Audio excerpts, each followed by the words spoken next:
Om Swami Saraswati Namaste. Namaste, everyone. And this evening, we're going to begin our discussion of the Swami Purana. And this is a collection of stories which tells the history and the context and the philosophy of what worship we're doing and why we're doing it. There's going to be a lot of interesting and fun information, and it's told in a really fun way. Let's start with the introduction on page 1. The stories of the Swami Purana comprise an anthology of the wisdom of the Sanatana Dharma, the eternal ideal of perfection, a treasure chest of the folklore of ancient India, and a modern-day application of these classical teachings. This collection represents a small bucket drawn from the immense ocean of spiritual wisdom. These stories originated from the Vedas and the Upanishads, were amplified in the Puranas, enhanced through the epics of Ramayana and Mahabharata, and explained in both the Srimad Bhagavat and the Devi Bhagavatam. They have been arranged into a chronology from the Satya to the beginning of the Kali Yuga, and are tied together by a lineage of events from the disappearance of Sati, the wife of Shiva, and the destruction of the god of love, to the birth of the king Janamejai and the commencement of the age of darkness. That's this Kali Yuga. The stories are filled with many levels of meaning, and they are lots of fun. You will enjoy reading them aloud, acting out the parts, and sharing this heritage with your children and your friends. May God bless you with wisdom and peace, Srima and Swamiji. When was this written? It says here the first copyright was in 1994, so it's some time ago.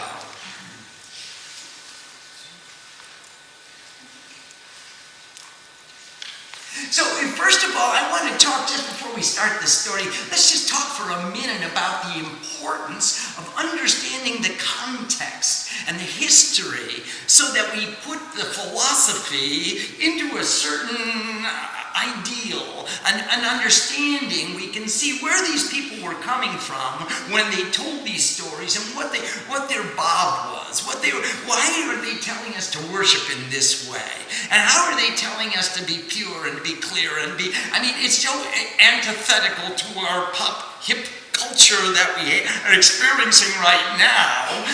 So maybe we should understand the context and the cultural significance of the proclamations that they're prescribing for us. And then we'll get more insight into the application of these mantras.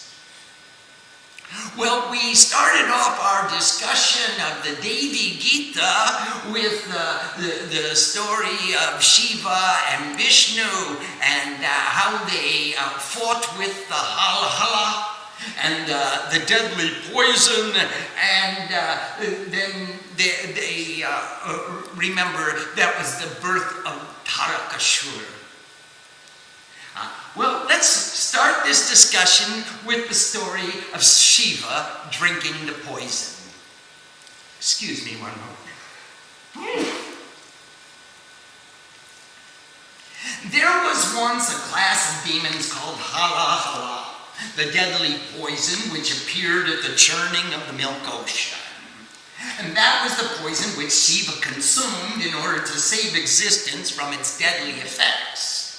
The gods, including Shiva and Vishnu, fought with those demons for over 60,000 years. And remember, here we sit for meditation for 15 minutes and we get tired. At one point, the demons had conquered the 3 worlds and made the gods subservient, as has occurred on so many occasions. Every time the ego takes over, all the divinity becomes servants of the ego. Ultimately, Shiva came forward and drank off the poison, whereupon his neck turned blue, and that was the end of those demons. Well, Shiva and Vishnu both went back to their wives, boasting of their prowess in defeating their enemies, and their wives began to laugh at the egotistical chauvinism of their mates, and gave a gentle reminder that Shakti is the energy of all in everything, and that if anyone is deserving of praise for the victory, it is the wives who are made of Shakti. Husbands don't get any credit at all.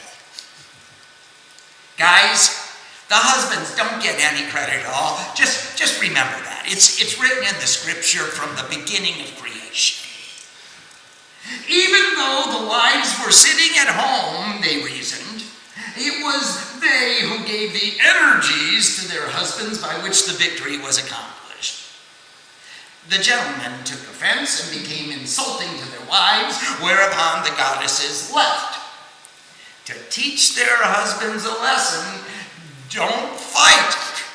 Guys, just to teach their husbands a lesson, in humility, they decided to become unmanifest, and that is exactly what they did. They sat in meditation and became imperceptible.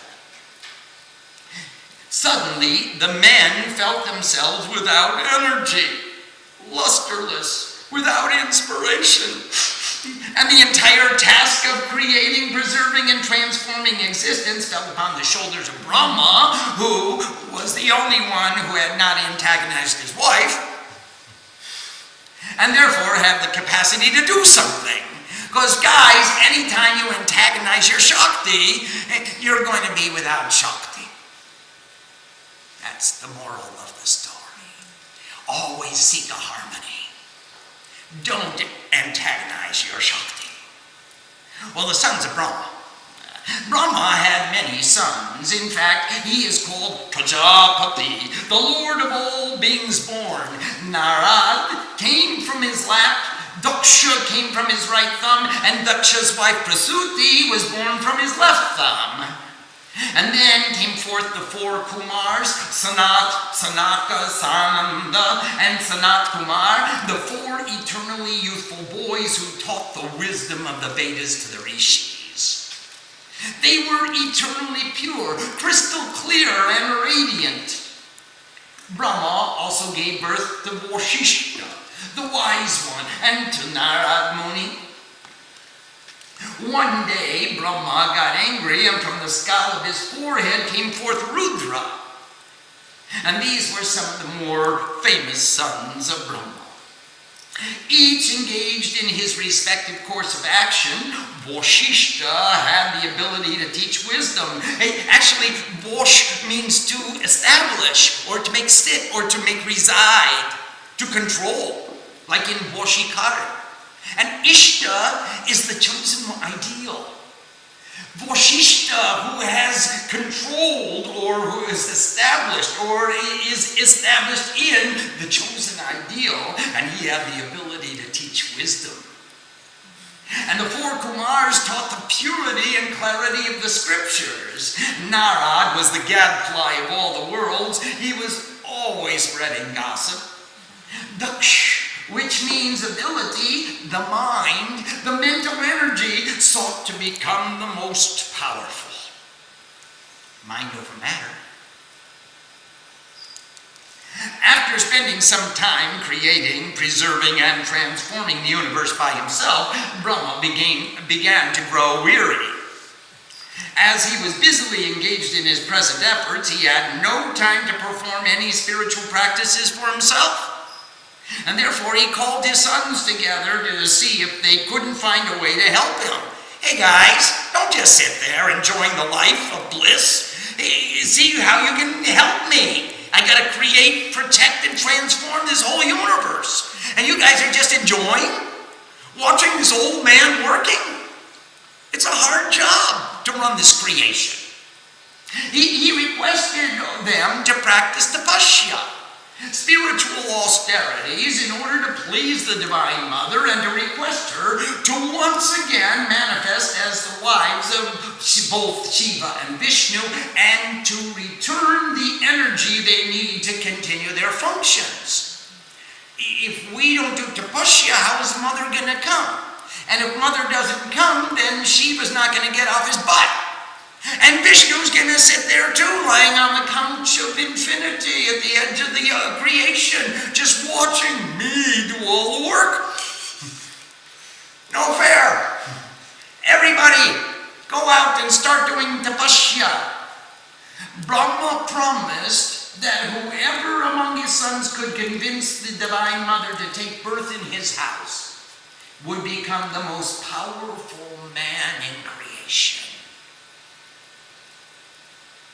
And it's true.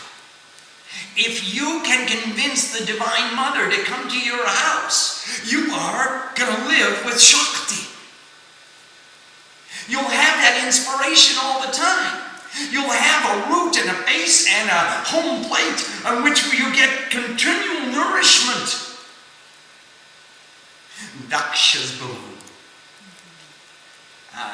Well, all the sons went off to perform austerities and to propitiate the Divine Mother to make herself manifest in creation once again. Daksha went with the others to engage in spiritual discipline, and he became extremely inspired. I have ability, I have capacity, I have talent, I am Daksha, I am karma yogata, I am the efficiency. He wanted the power that his father had promised, and so he always gave a little bit extra. He was motivated by a selfish gain at the end, but still he did tapasya. He stood on one foot and raised his hands into the sky. He chanted mantras while sitting in snow and in the rain and in the sun. He never moved, never flinched, never swerved from this ceaseless, relentless vow of purifying austerities. For 100,000 years, he sat in meditation. That's better than my 15 minutes. Performing various severe austerities. He wanted the Divine Mother to manifest in creation again, and to marry Shiva to take the load from his father's shoulders. But most importantly, he wanted her to take birth in his house. Finally, the Divine Mother became pleased with those efforts and appeared before Daksha and the other meditating sadhus. And she told them that she was pleased with them and said, "Choose a boon." And Daksha immediately replied, "I want you to take birth in my house." And the goddess said, "All right, I will." Then the other brothers said, "We want you to become both the wife of Shiva and Vishnu again, and to give them the energy by which they can perform their functions of existence. Our Father grows tired of creating, preserving, and transforming the universe. So please give Shiva and Shakti, Shiva and Vishnu, the Shaktis by which they can do their share." It's only fair. We've got to share the load. No lazy gold brickers gonna sit around this ashram. Somebody's got to share the load. The goddess said, "I grant you that boon. I shall take birth in Daksha's house and perform the austerities necessary to be accepted in marriage to Shiva. And my other manifestation will take birth from the milk ocean and marry with Vishnu. And this will come to fruition when everyone begins to chant my mantra, Hring." Now this is the story that we studied in the Devi Gita. You all recognize the story, but let's see how it continues. The churning, the milk ocean. The Muniz, the great wise people of creation, were extremely pleased with the boons they received and returned to their father to tell him. Then Brahma instructed the gods to churn the milk ocean in order to make the nectar of immortality. Everybody wants to drink the nectar of immortal bliss. Who wants to tolerate creation? Everybody wants to groove with it. It should be a blast. So therefore, let's all drink the nectar of immortal bliss. He told them to use Mount Meru as a churning rod and to enlist the aid of the Asuras, the people who always think of themselves, to churn the great milk ocean. With great efforts, they all brought the Mount Meru to the edge of the sea to use as a churning rod, but alas, if they dropped the mountain into the sea, all of the milk would splash away.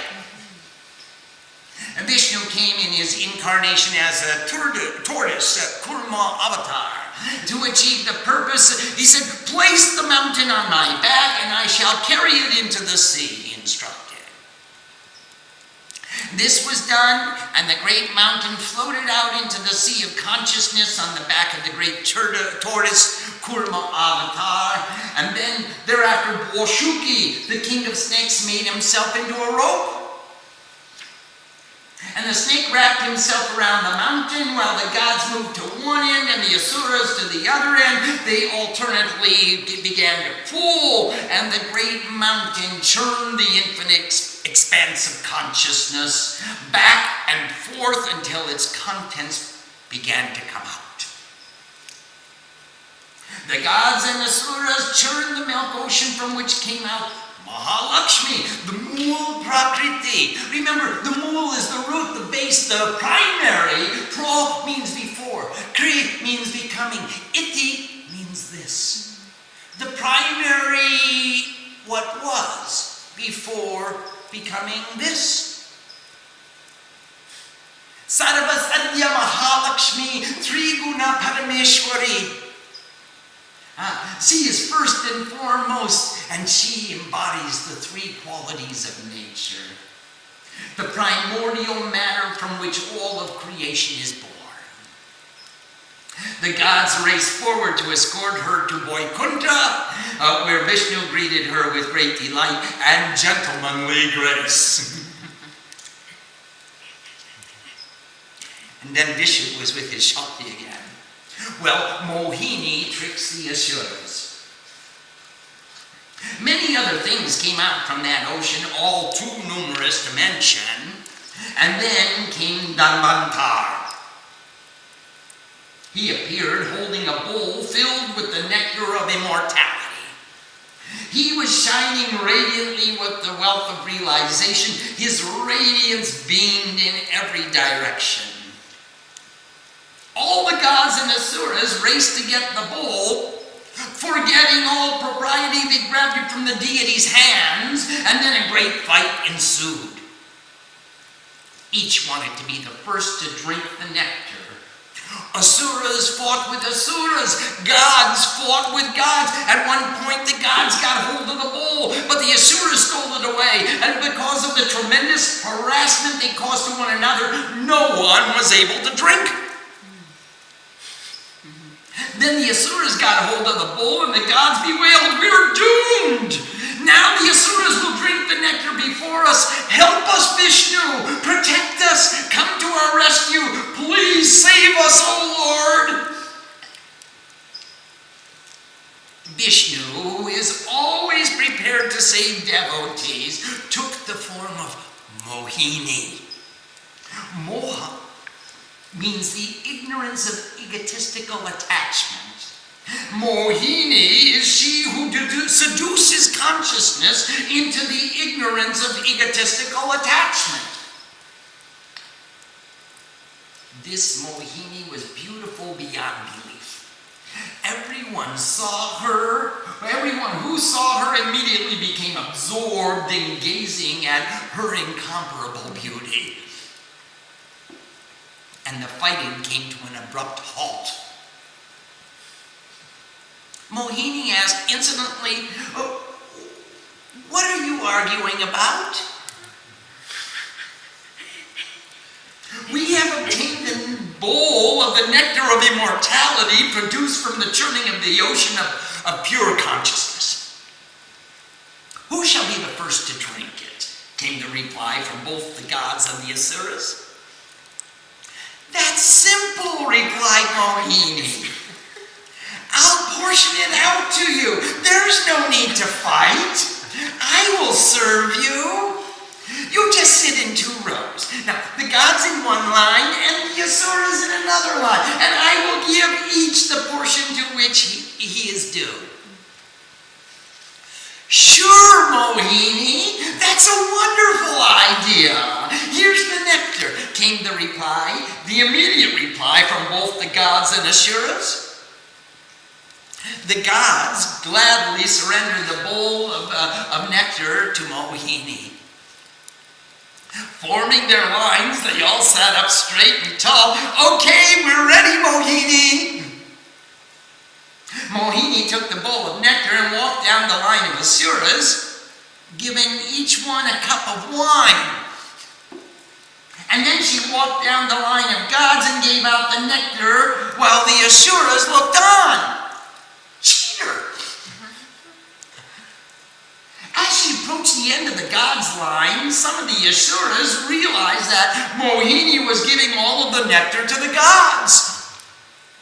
Seeing that now the bowl was almost finished without any portion for the Asuras, they became upset.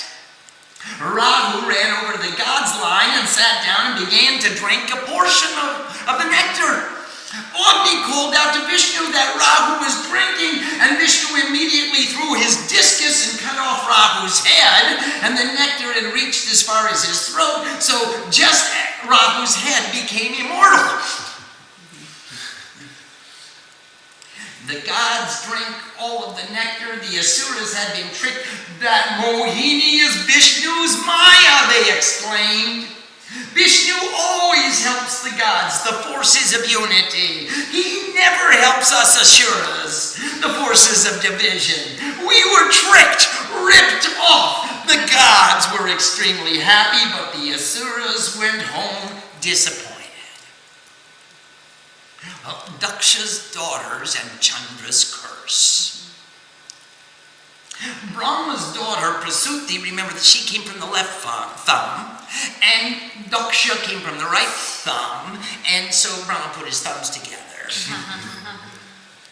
She became the wife of Daksha.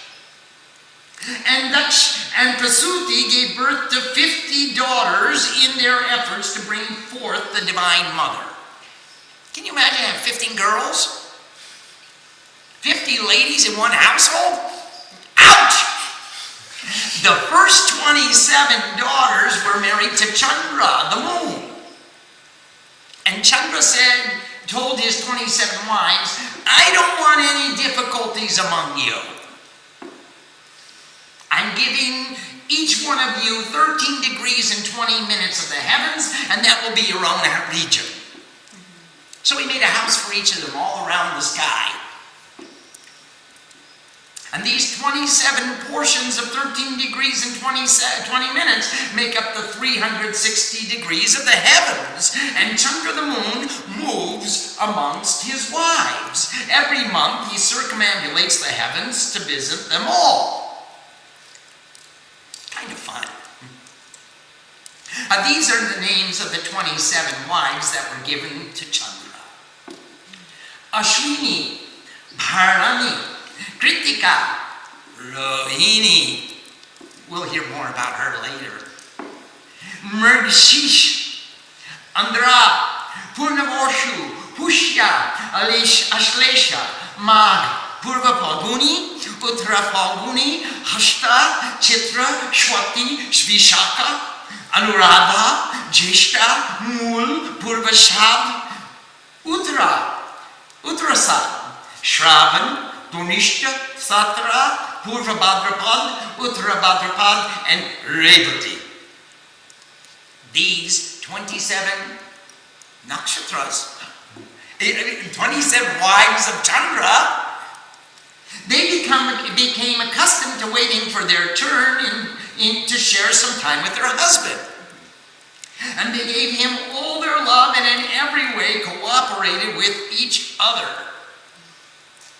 But when Chandra got to Rohini's house, he stopped for a while and fell completely in love.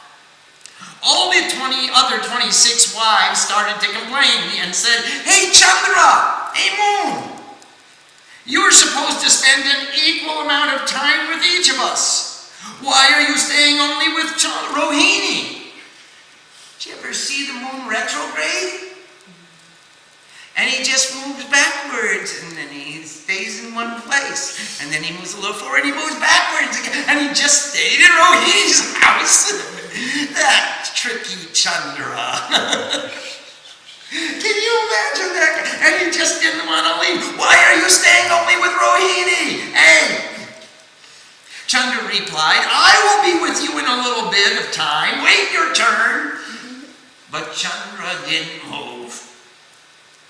Then all the other ladies went home to their father, Daksha. And they said, Father, what kind of a husband did you give us? There he is, having a special relationship with Rohini, while he is ignoring the rest of us completely. Daksha went to Chandra, and he said, Chandra, you have 27 wives. You better treat those 27 wives equally. I'm warning you. And Chandra said, oh yes, Father, I will surely obey. But he didn't leave. He stayed there with Rohini longer. And all the wives became angry and went back to their father a second time and said, Father, he didn't leave. We are still waiting for our husband to come to us and for each of us to have our fair turn. What kind of a husband did you give us anyway? Daksha went back to Chandra and said, Chandra, I warned you. I told you you had better treat all of my daughters equally. You gave each of them 13 degrees and 20 minutes of the heavens. Now why aren't you traveling around to visit each of them in their turn? You are only staying and enjoying with Rohini. I curse you. Your body will wither away to nothing. Daksha threw some Ganga water which struck Chandra, and the moon began to shrink. Did you ever see the moon get smaller and smaller and smaller until it disappears? That's Daksha's curse. He got nervous as he started to get smaller and smaller and smaller. He thought, oh, what shall I do? I am shrinking away to nothing. He kept getting smaller and smaller until he thought, I must call on someone for help.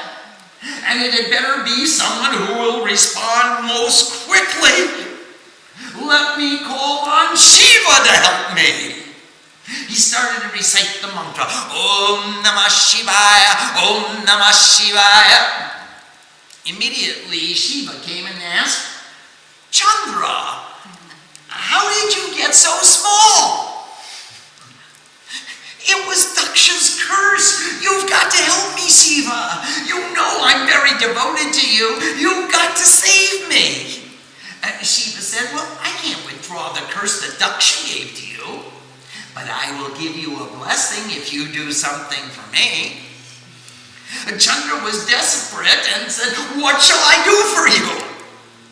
You will become an ornament in my hair, and from there you will inspire pure devotion in the hearts of all devotees. So the moon, Chandra, agreed to become an ornament in Shiva's hair. And Shiva will always wear the moon on his head, and the moon inspires devotion. Chandra said, certainly I will, now save me. Hurry up before I disappear. And Shiva said, okay, 15 days of the month you will shrink, and 15 days of the month you will grow again. That's my blessing to you. And that's a lunar month. 15 days of the Shukla Paksha, he grows bigger and bigger and bigger until he becomes completely round. And then the Krishna Paksha, 15 days of the month, he becomes smaller and smaller and smaller until he disappears entirely. So that's what happened to the moon. When he grows to its fullest, it is the full moon, and then he begins to shrink again. But Chandra learned his lesson, and now he makes his regular pilgrimage around the heavens to visit all his wives in their turn.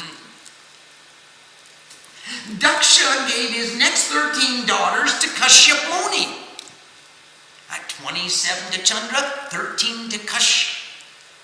Kashyap is the father of creation, and the most famous of his 13 wives was Aditi. From Aditi, the 12 Adityas were born, the first 12 gods known in Vedic times. From the other wives of Kashyap came forth the other forms of life and creation. Then Daksha gave 10 more daughters to Dharma, and he said, Dharma, marry these 10 girls. Dharma married the 10 daughters of Daksha and established them in the 10 directions, whereupon he proudly proclaimed, my Shakti fills the universe. This universe is surrounded by the wives of Dharma in every direction. And those were the first 50 daughters of Daksha. Let's stop right here and see if there are any questions that people like to ask. Yes? Swamiji, I have a question. This goes back to the story of Shiva and Shakti, Swamiji. If you look at our the bodily functions, yes, we have some functions which are involuntary, like circulation and digestion. Yes. And some are voluntary, like moving our hand and speaking. Yes. Now, the story suggests that, and this relates to the voluntary actions relate to our free will. The story suggests that even our free will depends upon some power or Shakti that's more powerful than the free will. Would that be an accurate interpretation of the story? Will is a Shakti. Will is a manifestation of Shakti. Icha, Kriya, and Jnana Shakti are the 3 forms of energy. Energy, when it manifests as a desire or a will to expand in a certain direction, a certain evolution or a certain vibrational frequency, it's going to move. And Kriya means it does something, it moves. And Jnana means we understand its movement, we can detect its movement, and we're not cognizant of its movement, and it moves according to a will, to a design which we understand, and that is the union of the 3s. So, definitely when Shakti manifests, she both manifests in involuntary action and involuntary action. Both are manifestations of Shakti. It's not just one. But all movement, every vibration is a manifestation of Shakti. Without energy, there cannot exist an atom. Inside the atom, there's protons, neutrons, electrons, quarks, all revolving around this nucleus of an atom. There's this scientific basis for vibration within an atom. Without Shakti, there is no Shiva. Without energy, there is no consciousness. They are part and parcel of the one supreme divinity made manifest. And that's what our story tells us. Our story is telling us that as Shakti became imperceptible, what could they do? Shiva and Vishnu became jhara, completely ineffective, motionless, stunned. All they could do was wait for Shakti to return. Even they couldn't pray for Shakti to return. Brahma had to send his sons. Thanks, Love and Kush. Thanks to Sam and Angel and all the other children of Brahma that go out and do austerities and pray for Shakti to come back and inspire our Shivas and inspire our Vishnus to protect this creation, to make effective action possible again. Dharmas, you had a question? Dhanvantar brought forth the Amrit. The Amrit. Yes. And he is also the medicine. He brought forth medicine, Right? and he is also said to be a face of Shiva. Yes. So here now, Danvantara is the progenitor of all the healing herbs and medicines. Of all the healing herbs and medicines he brings forth, the nectar of immortal bliss is the most prominent and foremost of all the medicines, of all the Oshudhi, of all the Amrit that he can produce. So the first medicine that we want to consume as sadhus is the medicine which will give us the nectar of immortal bliss. That's the first disease that we want to cure. If we have to take one medicine in our lives, let it be the nectar of immortal bliss. And then we can take all the other sins. The things for my sins, the tetracycline and the tetramycin and the aristomycin and the all the sins that I've created. Then I can take the mycin medicine for all my sins. But before I sin completely and take the mycins, I will take the nectar of immortal bliss. That's the first medicine we should choose.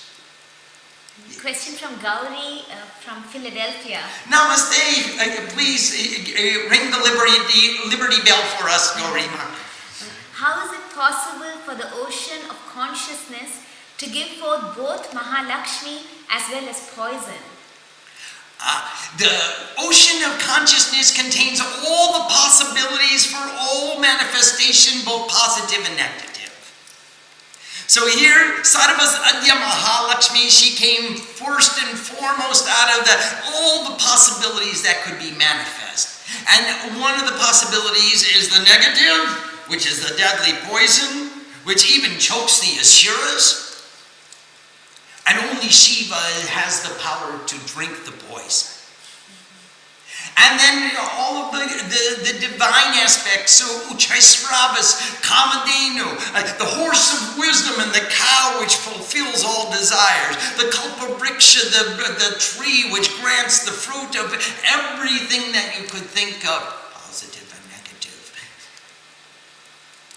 So all of these possibilities are produced from the ocean of consciousness, the ocean of all possibilities that could come into manifestation. Usha from Canada has a question. Namaste, Usha Ma. She's asking, Swamiji, like in some languages, the moon seems to be portrayed as male associated with Shiva and the sun as female, like Savitri. The sun as female. No, not necessarily. Savitar is the sun, and Savitri is the daughter of Savitar, and so she is also associated with Gayatri. So the sun has both masculine and feminine aspects. We don't necessarily, generally we associate the sun with the masculine as the light of wisdom and the warmth of devotion. But sometimes she becomes the giver of wisdom, the wisdom of the three feminine forms, Mahakali, Mahalakshmi, Mahasaraswati, Ichakriya, Jnana Shakti, Sattva-raja, Tamaguna, all the threes come in the manifestation of Gayatri, the feminine. Swamiji, question from Wendy from New Jersey. Namaste, Wendy Ma. Namaste, Swamiji. Chandra's wives and the story helps us understand the movement of the moon in the heavens. Dharma's wives help us understand the 10 directions. Can you please tell us a little more about Kashyap Muni's wives and what we are to understand from them? Yes, Kashyap Muni's wives, of the 13, 3 of them were most prominent, and let's talk about them first. The first 3 were, Diti was the oldest, and she is the mother of duality. And as the mother of duality, she became the mother of the Asuras. Aditi is the mother of non-duality. And as the mother of non-duality, she became the mother of the Devas, the shining ones, the forces of union, and the forces of separation of individuality. Kotru, the third wife, became the mother of snakes and insects and other lower forms of life, birds and mammals that walk upon the earth. Now the other 10 wives, not much is written as to what they brought forth, because they're not prominent players in the genealogy. But they do come into the story because Daksha gave his 50 wives, or his 50 daughters as wives to the three, to Chandra, to Kashyap, and to Dharma. So in this way, the first 50 daughters were given in marriage while they were waiting for the birth of the Divine Mother. So that's how the creation, all the beings of creation came forth. They were all manifestations from these three of the wives. Swamiji, even though Dharma's wives are established in all 10 directions, today we see so much adharma in all 10 directions. Yes, it's unfortunate, but we don't pay too much attention to loving Dharma's wives. We have fallen prey to the children of Diti, the forces of duality. And we don't spend much time focusing in the 10 directions to see that Dharma is established in every direction.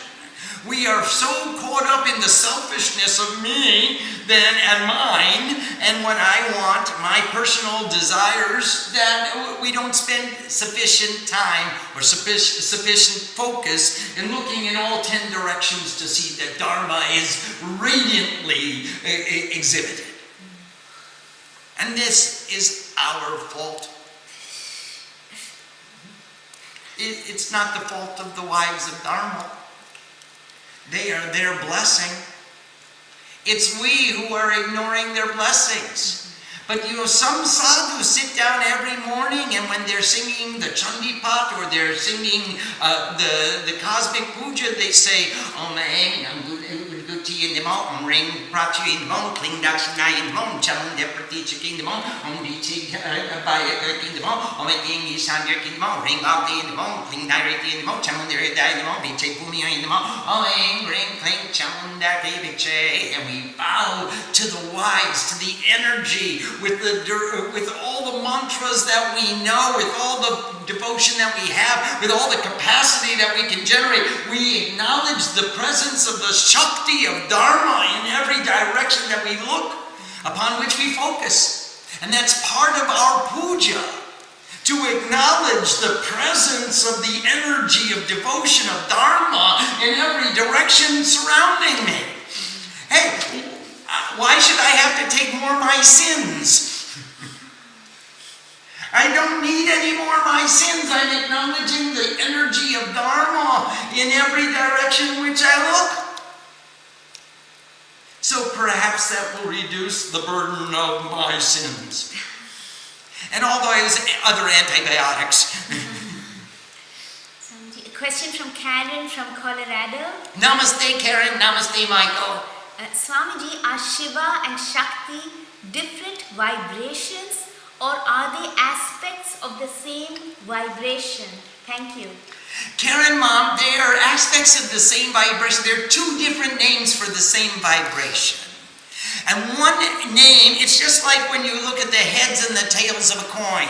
They're not two different coins. They're just two different aspects or two different points of view of the same entity. Now, consciousness is infinite and without any manifestation. And when it's without any manifestation, we call it consciousness, but it's also energy. So it's also Shiva and it's Shakti. And even though it's devoid of manifestation, it's not devoid of existence. When it comes into manifestation, we can see the manifestation. The Shakti is manifest, and therefore it's Shiva Shakti on both sides, or all through. It's the classic example that people use is when you turn on the light switch, the electricity was in the line, but it wasn't devoid of existence. It was there. As soon as the light switch goes on, the light becomes illuminated, and then it's manifest.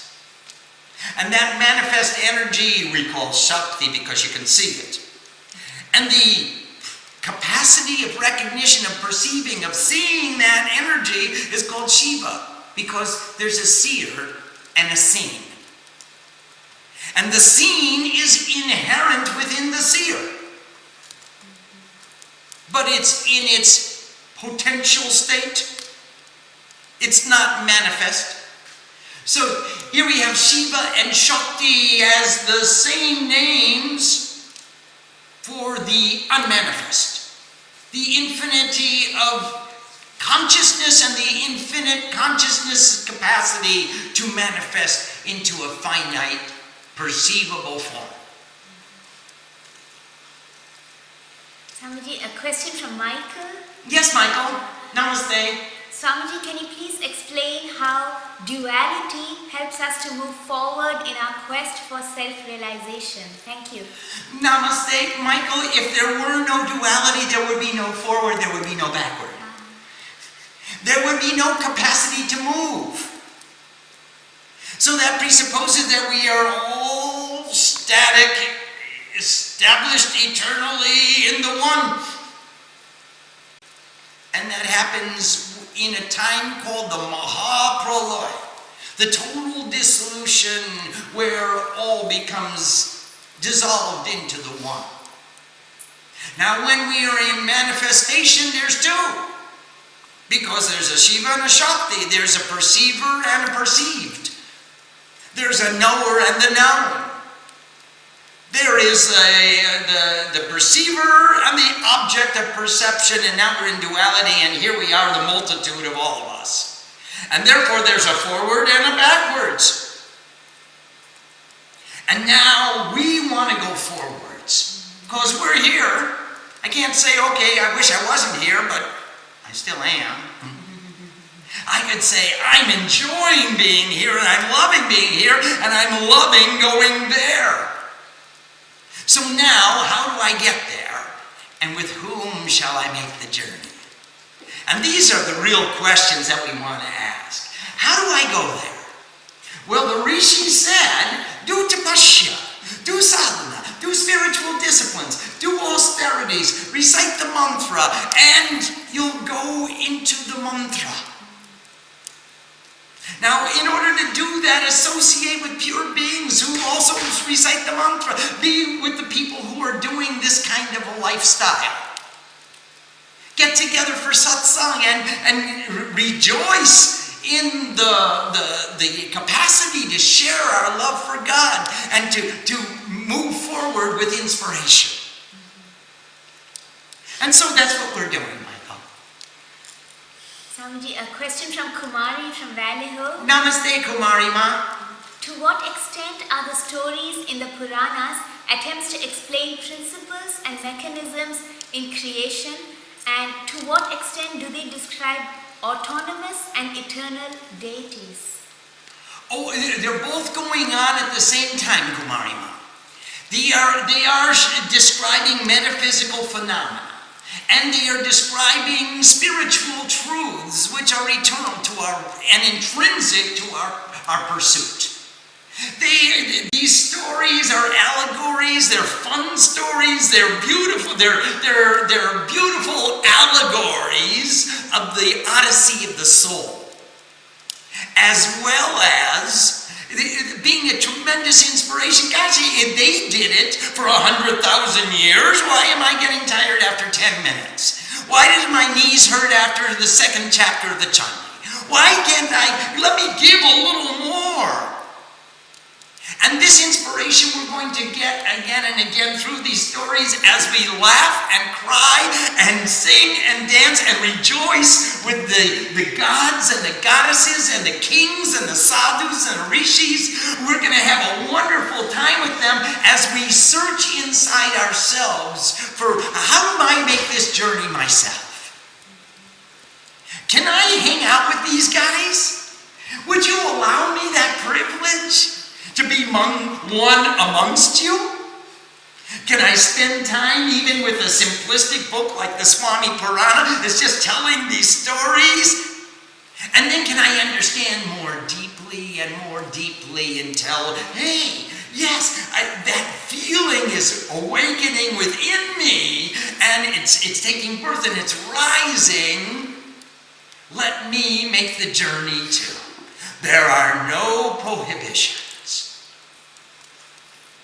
Swamiji, Usha is asking, I'm wondering, Swamiji, if you could speak about the symbol of the tortoise and Vishnu as the tortoise. It crops up in so many creation stories. He sure does, and he is the support. And remember when Rama was marching off to Lanka, the snake Boshuki bit into the tortoise shell because of the weight of the marching army was creating so much weight on the earth that Boshuki was having trouble to support it.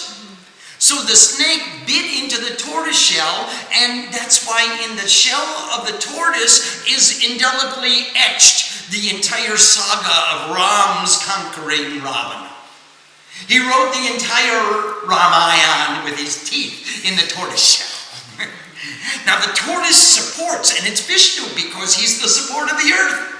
Vishnu is the support of the three worlds. He's the protector. So Vishnu becomes the tortoise supports the churning of the ocean. Now the infinite possibilities of consciousness have a capacity to manifest themselves because they have a substratum, they have a support. And now we have both the forces of individuality and the forces of unity pulling and churning this ocean of consciousness within all of us. And Vishnu is our substratum.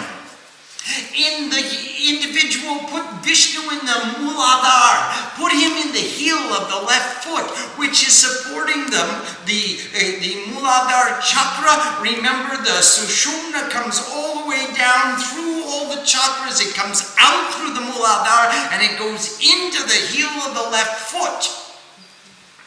Remember, that's the tortoise. You're sitting on the back of the tortoise. He's supporting you. Remember, he whose back is straight is the rishi of this hymn. He is the seer. So here the tortoise is supporting the Shushumna, and he's supporting the creation. He's supporting the churning of all the possibilities of the ocean of consciousness to become manifest. This is something about turtles. Kumari has a follow-up question to Michael's question. Yes, please. Is there a difference in the unity before duality appears and the unity after proceeding through duality? No. There is no difference. Shiva and Shakti are one and the same. The space inside the pot is just the same as the space outside the pot. Is there any difference? Space is space. There's no difference. So the unity, the space in unity, the consciousness in unity, the union between Shiva and Shakti in the unmanifest is the same as it is in the manifest. There is no difference. So these stories about the birth of the manifestation of Shakti and how Shiva is perceiving that Shakti are true for all time. When Shiva perceives nothing, there's infinite consciousness in harmony with its own self. That is the one in harmony with her own self. Hrim, Maya, Vedanta, the Maya of the unmanifest. When she manifests, she becomes Ring, the Maya of Tantra, the Maya of the mother in harmony with her creation, in union with her blessing, her children, and the creation praying to the mother. And then when the children grow up and get busy with other things, she becomes Ring, the Maya of illusion, which is the many looking to the many and forgetting all about the one. Sorry, I don't have time for God today. I'm otherwise busy with more important things. Sorry, God, you'll have to wait for my convenience. Please organize my life so I don't have anything more important, and I'll be the first one to come to you. Om Sam Saraswati Namaha. Namaste.